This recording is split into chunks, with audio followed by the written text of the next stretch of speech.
entry, the ketch Scarlet Queen, Philip Carney, master. Position, 123 degrees west, 38 degrees 17 minutes north. Gyro compass course, 327. Wind fresh, sky fair. Remarks, proceeding from Jinsen, Korea to Tientsin, China with dead man aboard. Reason for death, the Lily in the Chimoipo bar.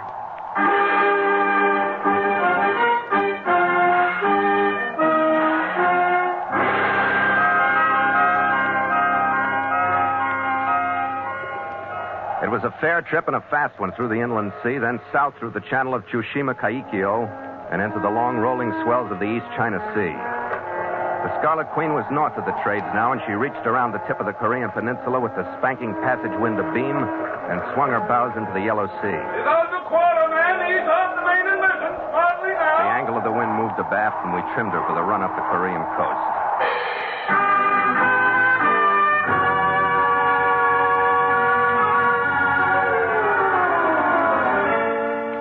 The next day, we docked in Jinsen Harbor. It was an unscheduled stop on the chartered voyage of the Scarlet Queen. No Kang contact to meet until we made Shanghai, and that meant no danger from Kang's rival, Constantino. But we did need the port to take care of some minor ship repairs that we didn't have time for in Kobe due to the Constantino trouble that developed around Kang's Boston Geisha and Chesapeake Bay. So Jinsen was one port where I thought I could look for some relaxation instead of someone sneaking up behind me. My chief mate, Gallagher, and the crew turned to on sail repairs, and I wandered up into the dusty city. The street was typically oriental, bustling with movement, most of it concerned with carrying a burden of some kind from one place to another. Horses, carts, trucks, rickshaws, men bent double from heavy loads on their shoulders. I was just passing under a hanging sign that advertised the Chimoipo bar, drinks served with or without ice. Oh, bless my soul. You there? When a voluminous voice boomed out of the narrow doorway leading into the dim interior. Yes, you. You think there's sparkle in my eyes for anyone else in sight? It's a little sudden, isn't it? Indeed it is. A strange new white man doesn't happen to me every day. One so beautiful as you, not even every year. You're pretty charming yourself. Well, well. Come in, won't you? I'd come out after you if I went so broad across the... Now you can see for yourself. I have to ease out of this doorway sideways. And, well, you can see for yourself. Her profile, matched against the narrow opening, left no need for words. Don't let it scare you, dearie. Come on in. There's opportunity for a man like you in the Chimoipo bar.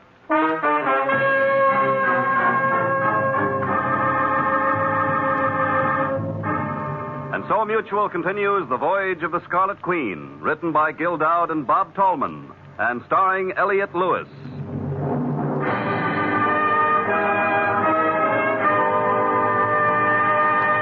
The Scarlet Queen, proudest ship to plow the seas, bound for uncharted adventure. Every week a complete entry in the log, and every week a league further in the strange voyage of the Scarlet Queen.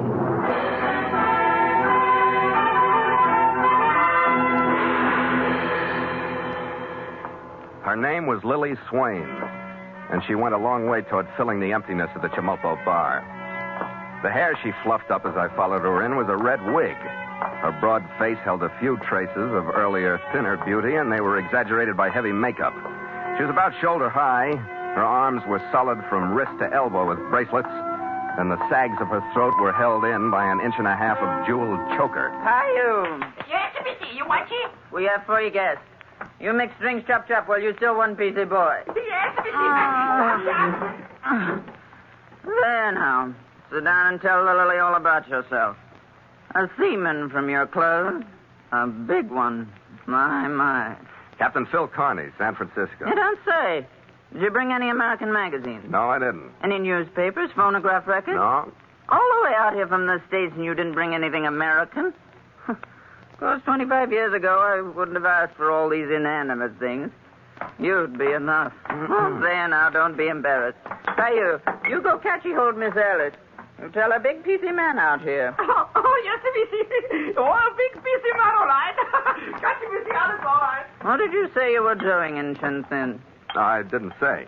How can you be so mysterious with such a wide-open, friendly face?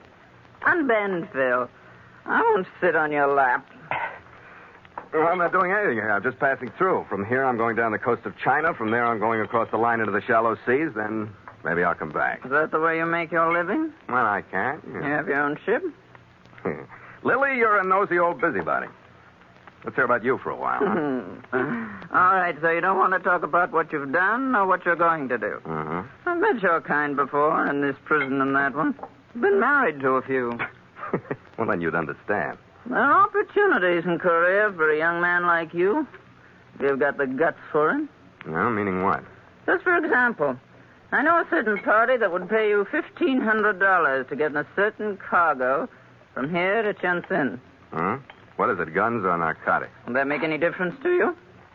It might. Well, it's neither. It's perfectly legitimate. I have a cargo of ginseng roots that'll bring $10,000 gold on the current Shenzhen market. Huh? You know the Chinese demand for the stuff. They think it's the one herb of all medicine herbs.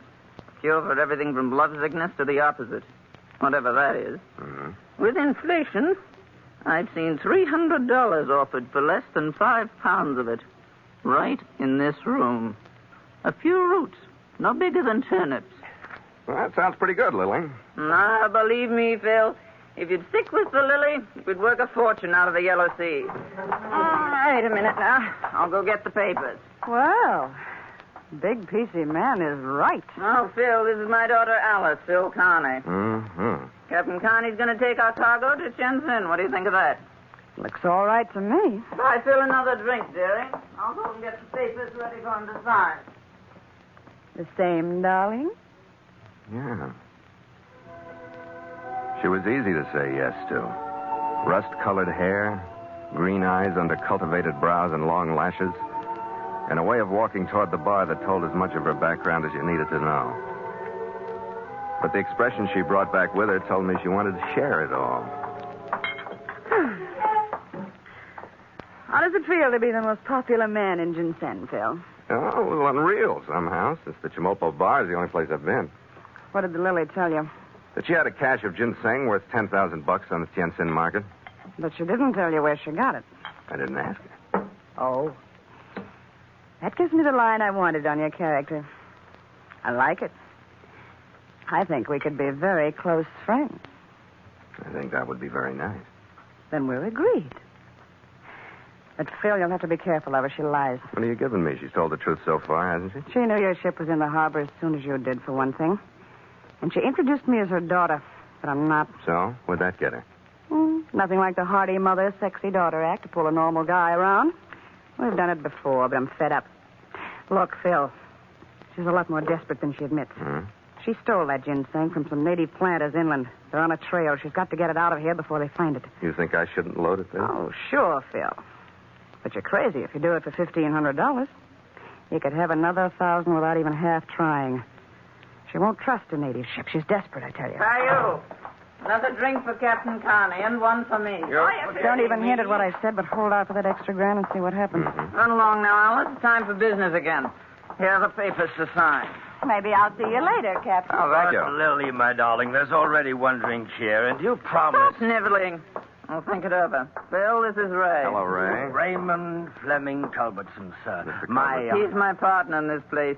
90% of my work is keeping him away from the Now, bottle. Lily, that is not the truth. I've had not one single drink since the 4th of July, and you promised that I could have another one today. He can't drink. He falls down on one, can't get up without another, falls down Prevail on... upon us, sir. Perhaps I could just have one on the table to look at until after we transact our brief business here. Just to look at. Well, that isn't so good, Ray, because I don't think we're going to transact any business. I beg your pardon.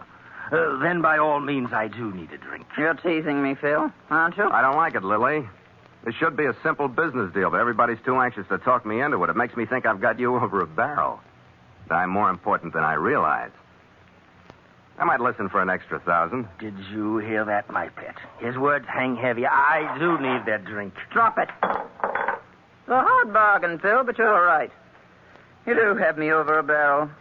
I'll give you the extra 1,000 if you'll swear that there'll be no more bargaining or questions. Come on now, be a good boy. You be a good girl with agreement signed by both of us, and there'll be only one more thing. I just want to see the cargo to be sure it's ginseng. Ah, Phil, I'd even be satisfied if you were 25 years older. What a team we'd make. Come on. I'll show you the stuff.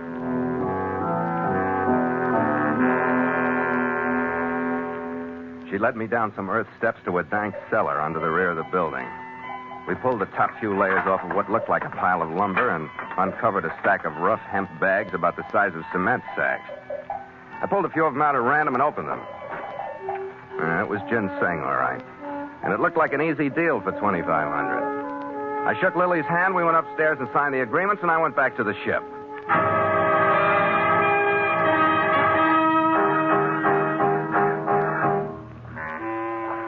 About 3 hours after dark, a crew of natives arrived with the cargo and started coming aboard. An hour later, we were making last-minute preparations for leaving. Gallagher was below digging out some charts, and I was on the deck watching two crewmen make ready to hoist the gangway aboard when I heard the footsteps coming down the pier.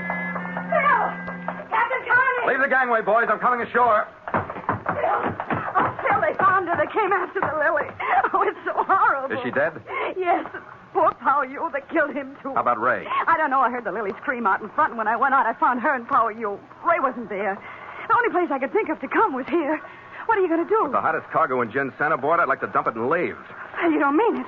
They'll kill me, too. What's up, Skipper? Who's Durant? Trouble. This is Alice. I'm sending her aboard. Break out enough rifles to arm the crew and stand by. I got to go up into town for a little while.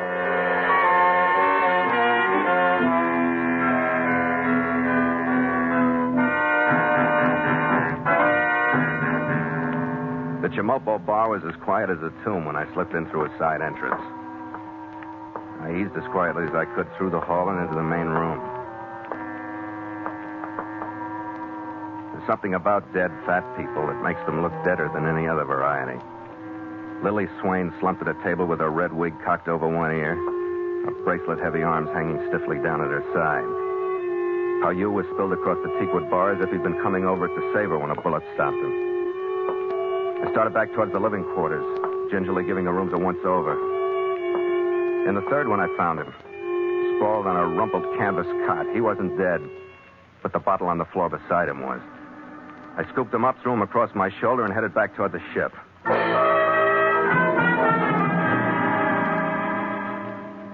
All right, Skipper, you got him aboard. Now what? Please, Phil. You'll still get your $2,500. Ray and I own the ginseng now that the Lily's dead. We'll see that you get it. They'll kill us if you leave us here. Why should this change things for you? I guess we've waited long enough. 11:30. Break out the crew, Red. Stand by to cast off. Right, Skipper. I'll check tide and currents. Be up with you in a minute. Phil, I don't know. Go on over there and sit down, Gorgeous. We're going to work. Hey, all watches, turn to. Phil, Sleep when you get home. I just want to tell you, Stand by to cast off. I'm going to make this worth your while. You'll see, Phil. Okay. Really, you will. Okay, like I said, that could be nice, but this is no time for it. I'm supposed to keep this ship from running aground. To do that, I got to concentrate. Now, go on. Get over there and sit down. All right, Phil. And wait here till I get back. Fuller, stand by the breath line. Lake 'em out neat so we won't be on deck all night. Hey, Chief, look. Out there on the water. Keep your light on him. What do you got, Red? What's up? A native out there in the water. Where? You see him? Starboard aft. Maybe I shouldn't have nailed him, but he shouldn't have been swimming near the ship either. We better get out of here before his friends show up. Yeah, cast off. I'll get the motor started. Cast off all line.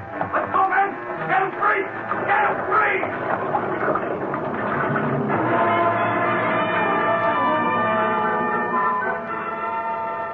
We crept away from the pier and went out into the cold blackness of the ginseng harbor with only the binnacle light glowing dully near the wheel.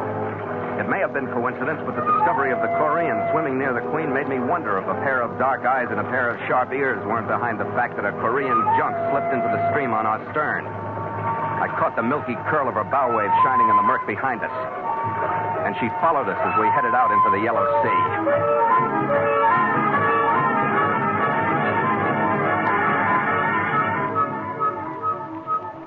I hope you don't mind if I make myself at home in your cabin. No, you're quite becoming to the place. A woman's touch does it good once in a while. You sound like we're far enough away from land for you to relax. The closest is about 100 fathoms, straight down. Just before we left. A native was in the water near the ship. What's the matter? He didn't get aboard. Oh, nothing. Was that what he was trying to do? Was he swimming towards the ship? I don't know. I don't know where he came from, but he didn't get where he was heading. What's the matter? Nothing, Phil. Really. Could we have a drink? Look, if you got anything on your mind, spill it, then we'll have the drink. There's a junk following us. Maybe the guy in the water was from her, and they're still after the ginseng. Is that what you're worried about? Yes, Phil. I'm just still jittery, that's all. Take it easy, then.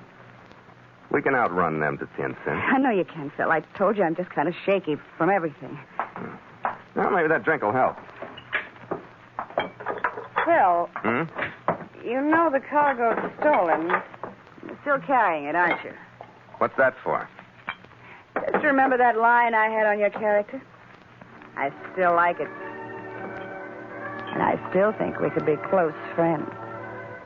You're becoming that way, too. Put the drinks down, Phil. We can have them later, can't we?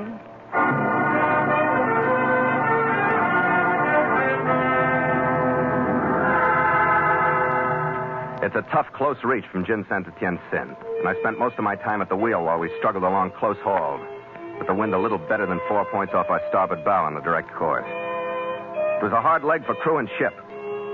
Letting her off at intervals, then up again on a new tack, we'd covered our estimated distance by mid-afternoon the next day. We were bearing in on the peninsula of Shantung, some 200 miles northeast of Tientsin. The wind had shifted closer to our beam. We were easing off onto a more pleasant reach. He's on your beam, man. He's off the main and missing. Smartly now. I swung the wheel to left, giving her a strong weather helm to meet the new drive of the wind. I felt the break in the tension of the wheel, then it spun uselessly. Watch it, Skip. Well, come on, boom. She's jamming. Shorten sail. Shorten sail. Furl everything, Gallagher. Bring him in. I got no helm. Furl all sails.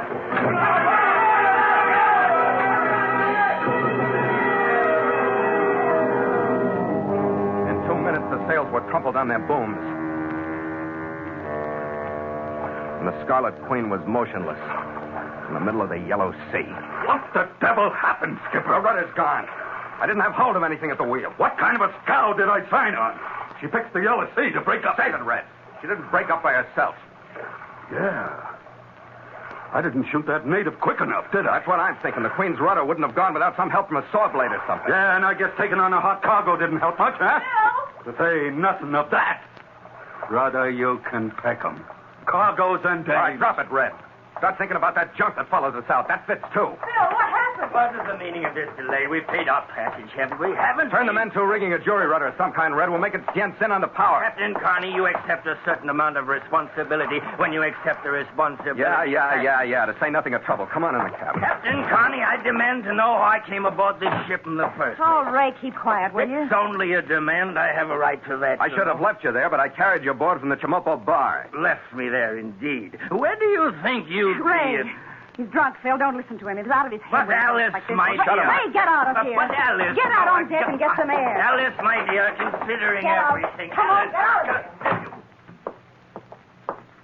get out. Phil, darling. Never mind, I'm busy again. Phil. Things are beginning to add up. What do you mean? You breaking up over that swimmer back in the harbor, and now the rudder goes. That's what he was doing, wasn't he? Wrecking the rudder? And that junk that followed us out, it did follow us, didn't it? Yes, Phil. Why? If it was only to get the ginseng back, you wouldn't know about it. What else is there? All right. Lily wanted to collect insurance on you. Yes? She wanted to load a cargo of any kind of roots. Then your rudder was to be wrecked, and then the junk was to board and sink you. And she would collect. Ray and I talked her out of it. So the real cargo of ginseng came aboard. But it was too late to change the orders about your rudder and sinking you. That's the truth, Phil. Really it is. Yeah? I guess we'll wait and find out if it is or not.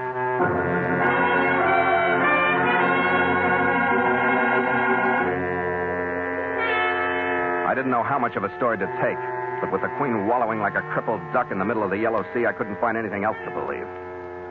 It took 30 seconds underwater to prove part of it. My rudder stock had been cut and pried partly loose from the stern post. Whoever done the job was to be complimented. The hard weather helm I'd given it had been the final breaking touch, and it was going to take a ship repair yard before the Scarlet Queen would be herself again.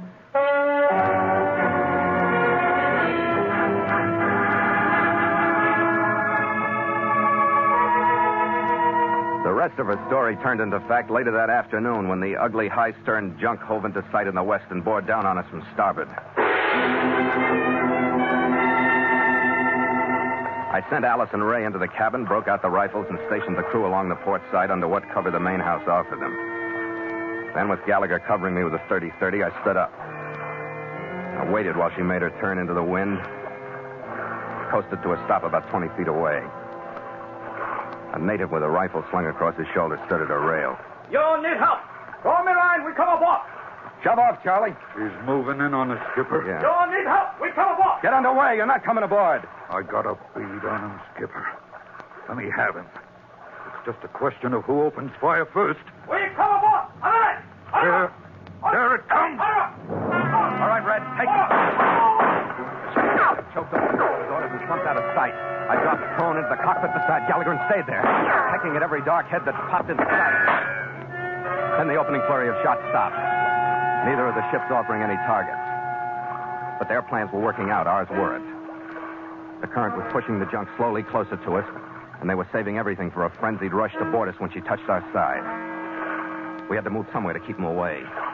I headed toward the motor controls near the wheel. I raised a spurt of shots from them, and a few slugs exploded slivers of wood around my head as I dropped to my belly again and pushed the starter with my hand. They figured out my move.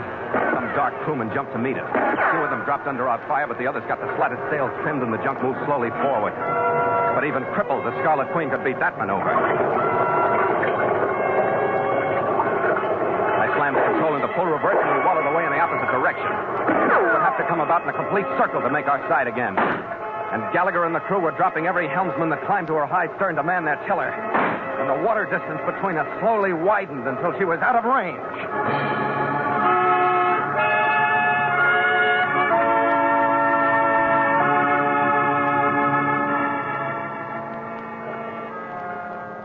I sent Gallagher to check on the crew, and I went into the cabin. Phil. Oh, Phil. Oh, wait a minute.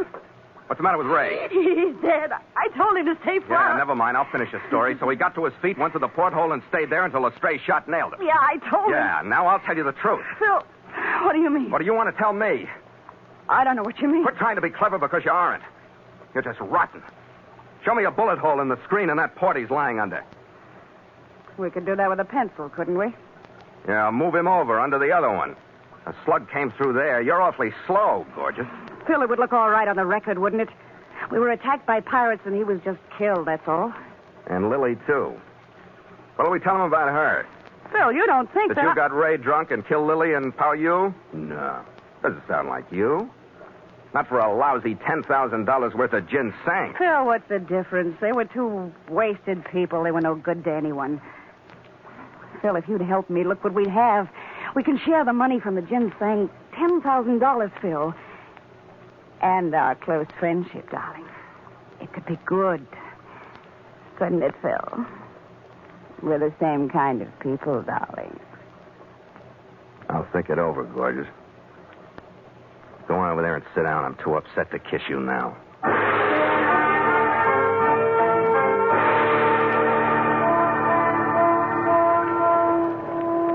In an hour, the Korean stranger had disappeared over the horizon. And with a few spars, a weighted hatch cover over the stern, and the backs of two crewmen leaning on makeshift tackle, I had a shaky control of the Scarlet Queen again, and we headed in on our course to Tientsin. We eased into an easy sailing position with the wind on our quarter, and I cut the motor. Stand by to make sail!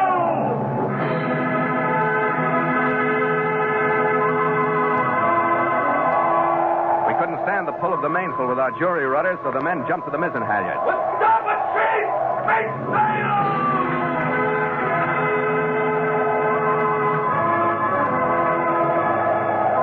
The mizzen boom, showing a few bullet scars, swung over my head as the sail caught the breeze and stretched full. The man on the port side jury tackle heaved in to meet the swing. To the ship sheet, men! Quietly now! The jib ran up, balancing the push of the wind on bow and stern. The Scarlet Queen heeled over slightly to starboard and impatiently wallowed forward. But at least she was underway. Well, I guess we'll make it, Skipper. But you wouldn't call it ideal. Skipper, the crew wanted me to ask you what we were going to do with that stiff. Shall we toss him to the shark? Not on your life. We're saving him to bargain with. The dame? Yeah. With him gone, her story'd be good to anyone. But, Skipper, with both of them overboard and the cargo still here... Yeah, then we'd tell the story and we'd sell the ginseng.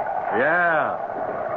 It's quite a problem, Skipper, and A whale of a lot of money. Uh-huh. How do you figure I'm deciding? Well, to turn her in for murder and take the cargo, or let her go and take half. Got a coin, Red? Yeah. Here. Tails, we turn her in and take the cargo. Heads, we let her go and take half. Okay? Toss it. Heads. Better make it 2 out of 3, don't you think, Red? Yeah. I say flip it all the way from here to Tientsin. Just so it's fair to everybody and comes out all right. You're a clear thinker, Red. But the suspense has got me. Drink, Skipper? After you, mate. After you.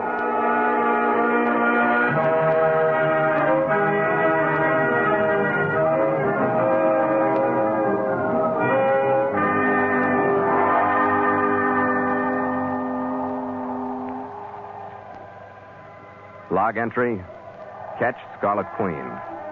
5:30 p.m. Miles traveled, 6,873. Wind brisk, sky fair. Sea smooth with gentle roll. Ship secure for night. Signed, Philip Carney, Master.